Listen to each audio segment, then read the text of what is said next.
Drink. The word, rasped like stones grinding together by the outlaw read, hung in the scorched air. He gestured with his pistol towards a murky, hoof-pocked puddle, his scarred mouth twisted in a wolfish grin. Before him, the Miller family, John, his wife Sarah, and their 2 young children, Thomas and Emily, huddled in silent terror. Red's gang, 5 dusty, leering figures, chuckled, their cruel amusement a vile counterpoint to the family's despair. But none of them, not Red, not his cackling coyotes, not even the desperate Millers, knew they were being watched. From the shadowed cleft of a nearby rock formation, a pair of eyes, still and patient as a hawk's, missed nothing. And in those eyes, a storm was gathering, a storm that would soon break upon the unsuspecting tormentors. Their laughter, it would die in their throats very, very soon. Caleb had chosen this patch of land for its profound emptiness. His small, weathered cabin leaned against a stubborn outcrop of rock, a tiny human scar on the vast, indifferent face of the plains. His days were a silent rhythm, measured by the sun's relentless arc, his labor hard and solitary. He coaxed a few meager rows of corn from the unforgiving soil, his hands moving with practiced efficiency. He mended fences that seemed to sag overnight under the weight of the wind and solitude, and drank sparingly from the well he dug with those same hands. Hands that knew the familiar heft of a plow handle. Yes, but also, with a deeper, more ingrained memory, the cold, precise balance of a Colt, the smooth worn wood of a rifle stock. He moved with an economy born of long, hard habit, his quietness not one of timidity, but of profound, weary control, a constant, internal battle to keep the past buried. Sometimes, in the dead of night, when the coyotes sang their mournful, lonely songs to the implacable stars, memories would surface unbidden, flickering images of smoke, the sharp clang of steel on steel, faces grim with violent purpose. He would clench his jaw then, the muscles working like rope beneath the sun-weathered skin, and forcefully push them back down into the dark where they belonged. He'd come here seeking silence, a place where the screaming echoes of a life he'd fought to leave behind might finally fade into the whispering wind. He'd seen the Miller family's wagon trundle past earlier that morning, a small, brave island of hope in an ocean of dust. A sturdy, but heavily laden vehicle, pulled by 2 mules whose ribs showed faintly beneath their dusty hides. John Miller walked beside it, his shoulders set with a determination that Caleb recognized, while Sarah rode on the seat, a worn bonnet shading a face etched with both hope and trepidation. He'd glimpsed the bright, curious faces of the children, Thomas and Emily, peering from the back, their innocent eyes taking in the immensity of their new world. Settlers, full of dreams, heading west, chasing a promise that the land so often broke with casual indifference. Caleb had watched them go, a familiar, dull ache tightening in his chest. He knew the dangers that lay ahead, the relentless thirst, the crushing loneliness, the predators that stalked the unwary, both four-legged and 2. He turned back to his work, the brief encounter a small ripple in the still pool of his chosen solitude. But the sight of them, so starkly vulnerable against the backdrop of the unforgiving plains, had stirred something he'd long tried to suppress. An old instinct, sharp and unwelcome as a shard of glass beneath the skin. He'd found his gaze drifting more often towards the faint ribbon of the trail that day, a subtle, almost imperceptible tension coiling in his gut, a watchfulness he couldn't quite extinguish. The peace he craved so desperately felt thin, fragile, like a morning mist ready to burn off under the harsh glare of reality. The dust cloud appeared on the western horizon first, a roiling brown smudge against the pale, indifferent blue. Caleb, mending a leather strap near his cabin, straightened slowly, his movements never betraying any sudden alarm, yet every sense instantly heightened. His eyes, narrowed against the glare, possessed a keenness that missed little, scanning the approaching riders with an intensity honed by countless dangerous encounters. Horses, at least half a dozen, moving fast with the reckless, arrogant abandon of men who feared nothing and respected no one. He felt that old, familiar cold knot tighten in his stomach, a physical memory of past violences. This wasn't a posse pursuing justice, nor a disciplined cavalry patrol. This was trouble, raw and undisciplined, riding hard. He watched them draw closer, their harsh laughter and loud, boastful shouts drifting on the hot wind, staining the quiet dignity of the afternoon air.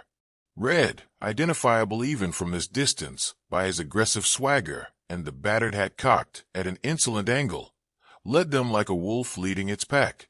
Caleb had heard whispers of Red's gang in the infrequent, necessary times he'd ventured to the nearest trading post for essential supplies, tales of wanton cruelty, of mean, petty thefts that often escalated into something far uglier, far more permanent. They were scavengers, jackals who preyed on the weak, on those least able to defend themselves. And Caleb knew, with a cold, sinking certainty that chilled him to the bone, that the Miller family slow-moving wagon was somewhere up ahead on that same trail, an unsuspecting lamb wandering into the path of wolves.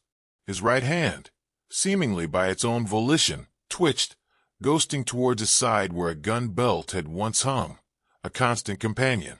An old reflex, impossible to completely erase. He forced it down, his face remaining an impassive mask, but his mind was already a whirlwind of cold calculation, assessing distances, numbers, angles, possibilities.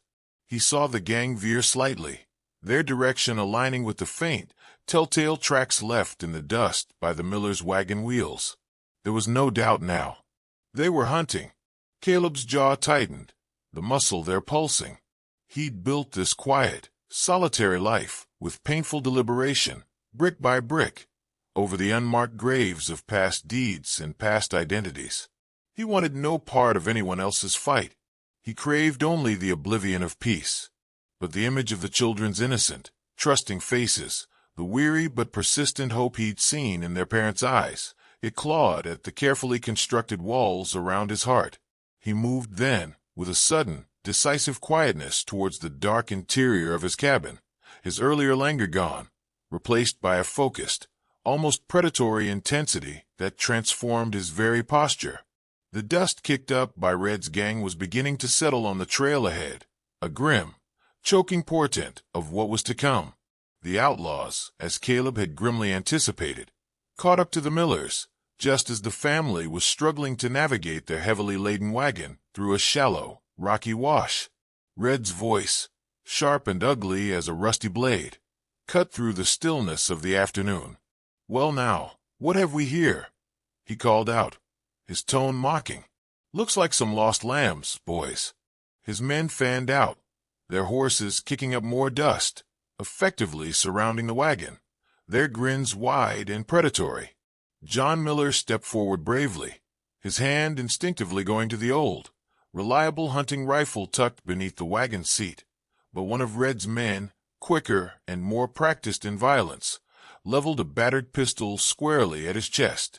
The outlaw sneered, telling John he wouldn't do that, friend. He wouldn't want to get these pretty little ones hurt. Now would he? The man added, his eyes lingering on the children. Sarah stifled a small cry, her arms instinctively pulling Thomas and Emily closer to her body a fragile shield. Fear, stark and cold as a winter wind, radiated from them, a palpable presence in the heated air.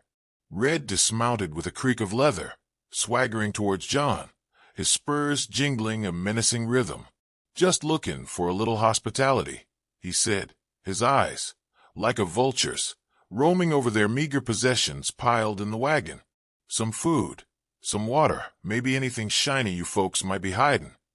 His men, taking their cue, began to rummage through the wagon with rough, impatient hands, tossing aside clothes, simple tools, and precious sacks of flour with casual, cruel disdain. They found little of real value. A handful of coins that John had carefully saved, a worn silver locket that had belonged to Sarah's mother, which Red callously pocketed with a leering remark about its prettiness. From his hidden vantage point among the sun-baked rocks, Caleb watched, his body still, but his mind racing. Every muscle in his body was taut, coiled like a stressed spring. He could see the desperation etched deeply on John Miller's face, the silent, unshed tears of terror in Sarah's eyes as she tried to shield her children from the worst of the outlaw's lewd comments and rough handling. He saw the disturbing way one of the outlaws, a lanky youth with shifty, darting eyes, kept glancing towards young Thomas, a predatory interest in his gaze that made Caleb's stomach churn. Caleb's breath hitched almost imperceptibly. His carefully constructed dam of neutrality, built over years of self-imposed exile, was cracking under the immense pressure of righteous anger building behind it. He noted the exact positions of each outlaw, the types of weapons they carried, the slight but noticeable nervousness of one man at the very edge of the group who kept looking back over his shoulder as if expecting trouble from another quarter. Red was clearly the leader, bloated with arrogance and fueled by cruelty, but perhaps, Caleb thought, not nearly as observant as he believed himself to be. Caleb's hand rested on the cool, worn leather of the rifle case he'd slowly, silently pulled from beneath his cot. The familiar weight of the weapon within was both a grim comfort and a heavy burden. He hadn't sought this confrontation. He had run from it, from all that it represented. But it seemed the trail had a long and unforgiving memory, and it had found him nonetheless. The outlaws' taunts grew louder, their search more aggressive and destructive, and Caleb knew, with a cold certainty, that the situation was rapidly deteriorating beyond any hope of peaceful resolution. The time for watching, for silent calculation, was drawing to a bloody close. The outlaws, their initial hopes of rich plunder thoroughly disappointed by the settlers' meager belongings, grew meaner, their frustration curdling into active malice. One of them, a burly man with a greasy bandana, deliberately kicked over the family's small water barrel. The precious, life-sustaining liquid gurgled mockingly into the thirsty dust, disappearing in moments. Little Emily, her small reserves of courage finally exhausted, began to cry, a thin, keening sound that seemed to infuriate Red further. "Shut that brat up," he snarled at Sarah, his face contorting with impatience. John Miller, his own fear momentarily eclipsed by a father's protective rage, took a hesitant step forward, his face pale but resolute. "Leave them be," he pleaded, his voice strained. "Take what you want and go." Red laughed, a harsh, grating sound that held no humor, only contempt. "What I want," he echoed, his eyes glittering with a sudden, cruel idea. He looked around, his gaze falling on the muddy, stagnant puddle in the wash, thick with alkali and animal droppings, baking under the relentless sun. He pointed towards it with his gun. "I want a little entertainment," he declared. "Thirsty, are ya, after losing all that good water?" His men snickered, understanding his intent. "Go on," Red commanded. "Have a drink." "On the house." John stared at him, his face a mask of horrified disbelief. He couldn't be serious, John stammered. "Oh, I'm dead serious," Red sneered, his scarred lip curling back from his teeth. "You first, farmer. Show your family how it's done." He jabbed the pistol first towards John, then towards the foul puddle. "Or maybe," he added with a malicious glance at Sarah, "the missus would like to volunteer?" Sarah gasped, her hand flying to her mouth as she pulled her children even tighter against her. Thomas, though visibly terrified, tried to stand defiantly in front of his mother, his small fists clenched, a miniature protector against an overwhelming tide of evil. Caleb, watching from the rocks, felt a cold, white-hot rage solidify within him, burning away the last vestiges of his reluctance. This wasn't robbery anymore. This was a descent into pure, unadulterated cruelty, the kind of depravity that festered in the darkest, most shadowed corners of the human soul. He saw John Miller's shoulders slump, the last spark of fight draining out of him in the face of such profound debasement. He saw Sarah's silent tears trace paths through the dust on her cheeks. He saw Red's men, their faces alight with vicious, eager amusement, anticipating the spectacle of humiliation. The sun beat down, the air thick and heavy with malice and despair. This was it. The line, invisible but absolute, had been crossed. No more watching. No more weighing peace against the demands of justice. There was only the act, vile and unforgivable, and the swift, terrible response it demanded. Caleb's hand closed around the cool, familiar steel of the rifle he'd slowly, carefully, drawn from its case. His breathing was steady, his focus absolute, narrowing the world to the scene before him. The outlaw's mocking laughter was a discordant symphony, unknowingly heralding their own imminent doom. They thought they were powerful. They thought they were in control. They had no idea who was truly judging them from the shadows, no idea of the reckoning that was about to be unleashed. John Miller, his face a mask of unbearable anguish and crushing humiliation, took a faltering, leaden step towards the fetid puddle. He couldn't bring himself to meet his wife's eyes, the shame too great. He was about to kneel, to force himself to scoop up the foul, stinking mud, when the sharp, authoritative crack of a rifle split the oppressive air. It wasn't a sound of random discharge, nor a warning shot fired wildly. It was a sound of absolute authority, of lethal, unerring precision. A plume of dust erupted less than an inch from Red's right boot, making the outlaw yelp like a scalded dog and jump back as if stung by a rattler. Every head, outlaw and Miller alike, snapped instantly towards the direction of the shot, towards the jumble of rocks on the rise. Slowly, deliberately, Caleb rose from behind his cover.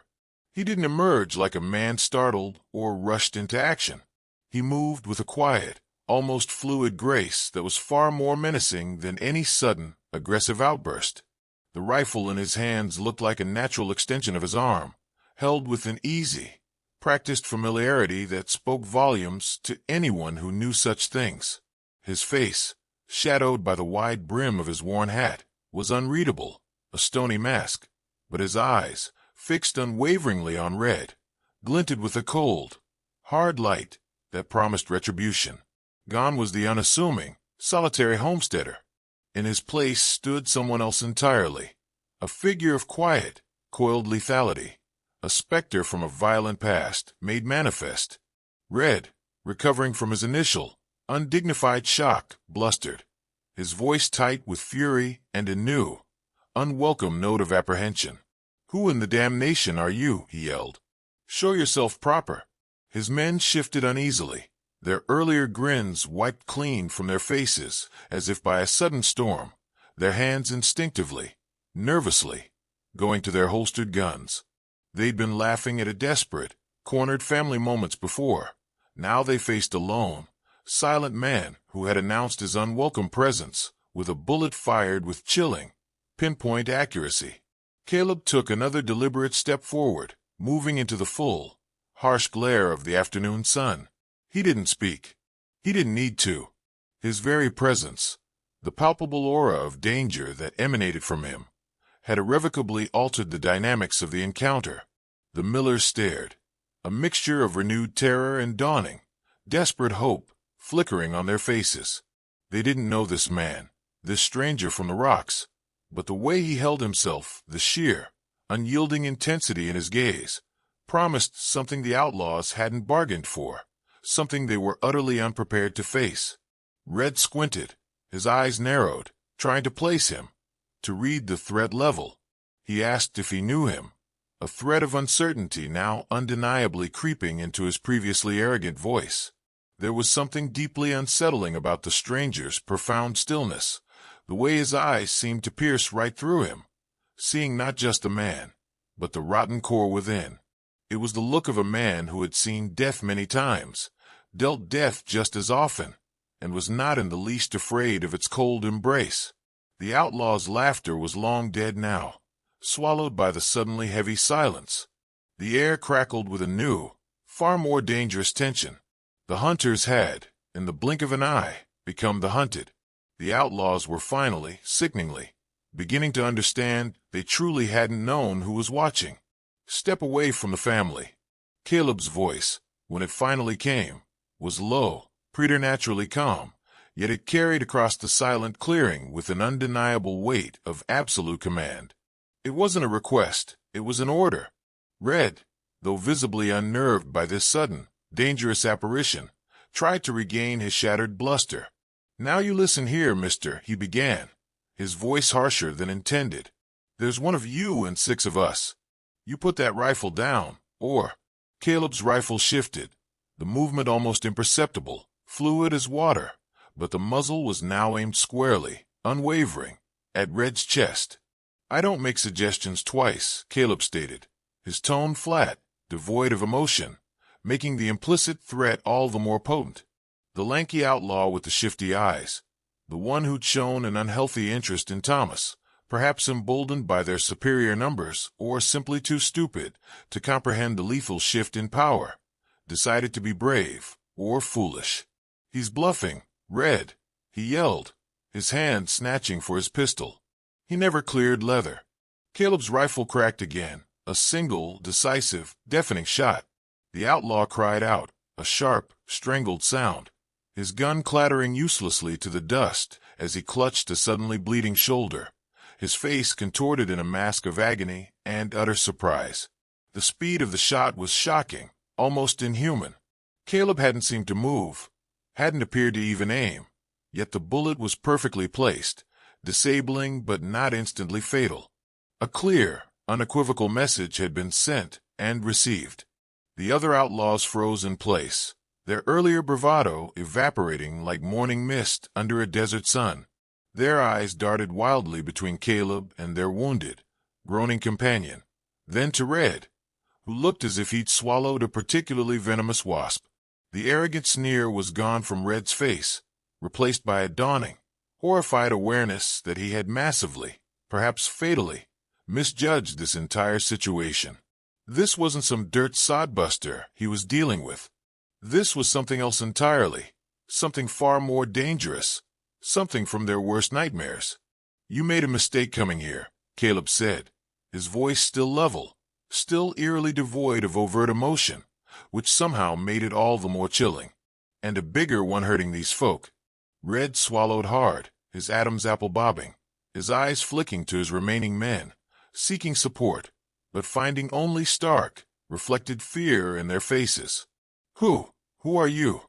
he finally managed to choke out, the question a hoarse, desperate whisper. Caleb didn't answer.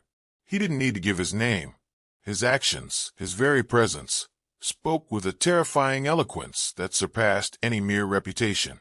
He took another slow, deliberate step forward. "Drop your guns," he commanded. "All of you. Kick them away from your bodies." One outlaw, a burly, bearded man with a sweat-stained bandana, hesitated, his hand still hovering uncertainly near the butt of his Colt. Caleb's gaze flicked to him, cold and sharp as a newly honed knife, and the man flinched as if physically struck by an invisible blow. Slowly, reluctantly, his will broken, he unbuckled his gun belt and let it fall heavily to the dirt. The others, seeing this capitulation, quickly followed suit, their movements jerky and uncoordinated. The metallic thuds of their heavy weapons hitting the dry earth were loud and distinct in the sudden, profound silence. Red, however, was made of sterner, or perhaps simply stupider, stuff. Or maybe his twisted pride wouldn't let him back down, even now, staring death in the face. "You think you can take us all," he snarled, trying to inject bravado into his voice, but his hand, still resting on his own holstered pistol, trembled visibly. "I think," Caleb said, his eyes locking with Red's in an unblinking, predatory stare, "that you enjoy making people suffer. And I think your time for doing that is over." Red made his move then. It was a desperate, foolish act, born of pure animal panic, a wild, last-ditch effort to regain some control. He lunged, not for his gun, but with a sudden, surprising agility for little Emily, clearly intending to use the child as a human shield. John Miller roared in fury and threw himself bodily at Red, but Caleb was faster, moving with a blurred, almost supernatural speed that was terrifying to behold. In 2 swift, ground-eating strides, he was on Red, the heavy wooden butt of his rifle coming up in a short, vicious, decisive arc that connected with sickening force against Red's temple. The outlaw crumpled without a sound, like a puppet whose strings had been cut, landing in a boneless heap at Caleb's feet, out cold. The remaining 4 outlaws stood frozen, their eyes wide with disbelief and primal fear, their collective will to fight completely, utterly extinguished. They'd just witnessed their leader, the fearsome, brutal Red, taken down with such swift, brutal efficiency it left absolutely no room for doubt or argument. This quiet, unassuming man was a whirlwind of controlled, lethal violence. John Miller, panting heavily from his own aborted effort, helped his terrified wife and children back, his eyes fixed on Caleb with a mixture of profound awe and overwhelming gratitude. Justice, swift, terrible, and uncompromising, had arrived on the dusty plain, carried by a lone man who had sought only peace, but found himself, once again, an unwilling arbiter of a harsher, more primal law. With Red unconscious, and his gang thoroughly cowed into submission, Caleb gestured curtly with his rifle. "On your bellies," he ordered, his voice sharp. "Hands behind your heads." Now, the remaining outlaws, including the one still nursing his bleeding shoulder, complied immediately, scrambling to obey, their movements clumsy with fear. They lay face down in the very dirt they had intended for the Millers to drink. Caleb, his face a grim mask, retrieved their discarded weapons, his movements economical and precise, betraying long practice. He found a length of rope in the Miller's wagon and, with John's shaken but willing assistance, tied the outlaws securely, one by one. The outlaw with the wounded shoulder whimpered as his arms were bound tightly behind him, but Caleb offered no sympathy, his expression unchanged. He then walked over to the prone form of Red, nudged him roughly with his boot. The outlaw groaned, a flicker of consciousness returning. Caleb knelt, checked that he was still breathing, then bound him as well, more tightly, more securely than the others. Throughout it all, he said little, his face set in grim lines. The Miller family watched, huddled together, the initial shock slowly giving way to an overwhelming, bone-deep sense of relief.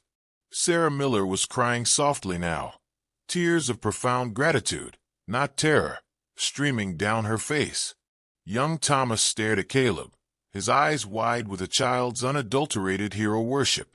When all the outlaws were secured, Caleb finally turned his full attention to the family. His gaze, so hard in cold moments before, softened almost imperceptibly as he looked at the children. He walked to what was left of their overturned water barrel, noted the dark, damp patch of spilled water with a slight frown, then went to his own horse, which he'd tethered discreetly some distance away before the confrontation. He returned a moment later with a battered but full canteen. "Here," he said, his voice surprisingly gentle as he offered it to Sarah. "It's clean." She took it with trembling hands, her whispered thank you filled with more emotion than words could ever convey. She gave each of her children a long drink, then John, before taking a sip herself. The simple act of drinking clean, cool water felt like a sacrament, a blessed reprieve. John Miller finally found his voice, stepping towards Caleb, his hand hesitantly outstretched. "Mister," he began, his voice thick with emotion, we don't know how to thank you. You saved our lives. You saved our dignity." Caleb looked at the offered hand for a long moment before taking it briefly. His grip was firm, calloused, strong. "They had it coming," he said, his voice still low, almost rough. He seemed deeply uncomfortable with the praise, his eyes already scanning the surrounding terrain, as if expecting more trouble to materialize from the shadows. "You folks best get moving," he advised. "This ain't a good place to linger." He helped John right the wagon, and together they inspected it for any serious damage. He gave them clear directions to the small, distant settlement of Redemption, a few hard days' ride to the west, a place where they might find safety and fresh supplies. He even shared some of his own meager rations of dried meat and hardtack, pressing them into Sarah's hands. As the Millers prepared to leave, their faces etched with a mixture of exhaustion and profound relief, Sarah approached him again, little Emily clinging tightly to her skirt, peering shyly at their rescuer. "We'll never forget this, mister," she said, her voice thick with unshed tears. "Never." Is there a name we can pray for? Caleb hesitated, a flicker of some old, unreadable pain crossing his eyes for a fleeting instant. Just a traveler, he said finally, turning away slightly, his shoulders set. He didn't want their prayers or their gratitude, though he understood the sentiment behind them. They reminded him too much of a life he could never fully have, of connections he could no longer afford, and of a past he could never fully escape. He watched them go, the wagon slowly creaking away, a small, resilient speck disappearing into the vast, indifferent emptiness of the plains. When they were finally out of sight, swallowed by the distance and the dust, he turned his attention back to the bound, miserable outlaws. Red was conscious now, his eyes, when they focused on Caleb, blazing with pure, unadulterated hatred. "You'll pay for this," Red spat, his voice hoarse and weak. "I have friends." Caleb looked down at him, his face impassive, unmoved. "Your friends," he stated flatly, "won't find you where you're going." He knew the nearest marshal was days away, perhaps weeks, and these men were too dangerous, too steeped in pointless cruelty, to be simply left to the vagaries of frontier justice. The justice of the trail, the justice he knew, was often harsh and always immediate. He would take them far from any settlement, far from any innocent lives they might threaten, and ensure they troubled no one again. As the sun began to dip low towards the distant horizon, painting the vast, empty sky in breathtaking hues of bruised orange and deep purple, Caleb led a grim, silent procession away from the trail, the bound outlaw stumbling ahead of his horse. He felt no triumph, no satisfaction, only a familiar, bone-deep weariness. He had sought peace, had craved oblivion, but violence had found him, as it always seemed to do, no matter how far he ran or how deeply he tried to hide. The quiet, anonymous life he yearned for felt more distant, more unattainable than ever. The frontier was an untamed, savage beast, and sometimes it required men like him, men who understood its brutal, unforgiving heart, to keep the wolves at bay, if only for a little while, if only for one deserving family. He knew, as he rode into the deepening, enveloping twilight, that the whispers would start again in distant towns and lonely campfires. The quiet homesteader was gone, perhaps forever. The man with the rifle, the man who brought swift, terrible justice, was back, and the dust of the trail, it seemed, would forever cling to his very soul.